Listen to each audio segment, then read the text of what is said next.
Assalamualaikum warahmatullahi wabarakatuh. Salam sehat selalu buat kita semua. Selamat malam. Mahasiswa sekalian, kembali kita berjumpa dalam pembelajaran kita secara online ya. Malam ini kita akan membahas materi ke-12 ya, yaitu tentang budaya risiko ya. Karena risiko ini akan dialami oleh setiap perusahaan, pasti akan mengalami risiko. Tergantung risiko itu besar atau kecil. Tetapi risiko itu harus dikelola, ditangani, dievaluasi, dan ditindaklanjuti penanganannya. Sehingga secara organisasi maka akan muncul budaya risiko. Artinya di setiap pekerjaan pegawai perusahaan ya, atau SDM itu sudah terbiasa menghadapi budaya-budaya risiko yang terjadi ya. Jadi budaya risiko itu adalah keberhasilan mengkomunikasikan dan mengintegrasikan ya dalam suatu organisasi ya, misalnya bank. Jadi budaya risiko itu tidak terletak pada tekniknya, tetapi bagaimana manusia pengambil dan pengelola risiko tersebut. Ada banyak pegawai, banyak karakter, banyak sikap, dan keterampilan yang berbeda dalam bank. Dan itu menuntut adanya budaya organisasi, di mana setiap orang harus menjadi manajer risiko. Karena setiap pegawai bertanggung jawab atas kegiatan dan hasil kerjanya.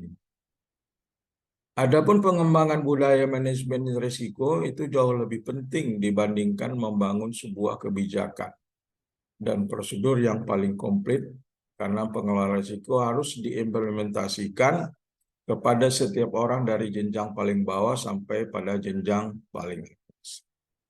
Langkah-langkah yang dilakukan untuk membangun budaya risiko itu adalah pertama, membentuk satuan kerja manajemen risiko ya. Dengan membangun, menyebarluaskan kebijakan, prosedur, SOP, dan sebagainya ke seluruh jenjang hierarki organisasi. Kemudian harus ada SOP atau bentuk manual kode etik. Kemudian merekrut pegawai yang memiliki sikap yang baik, attitude yang baik untuk memberikan pelayanan yang terbaik.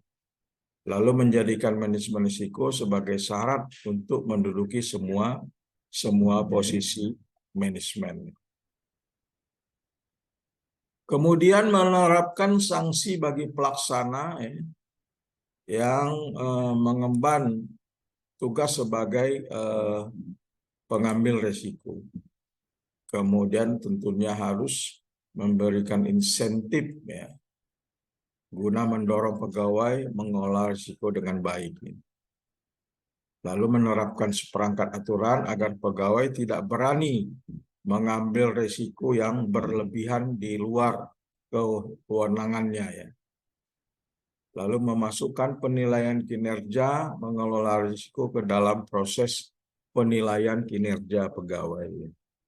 Jadi budaya risiko ini harus memang betul-betul diperlukan oleh perusahaan agar setiap karyawan itu sudah terbiasa sehingga bisa mengantisipasi kira-kira risiko seperti apa yang akan mereka hadapi dan bagaimana cara menyelesaikan. Apalagi kalau budaya risiko itu bisa dimanualkan, bisa dalam bentuk SOP dan sebagainya. Inilah kira-kira bentuk daripada budaya risiko yang dialami oleh yang akan dialami oleh perusahaan, yang harus ada ya di dalam perusahaan itu. Mungkin ini aja penjelasan materi 12 kita tentang budaya risiko.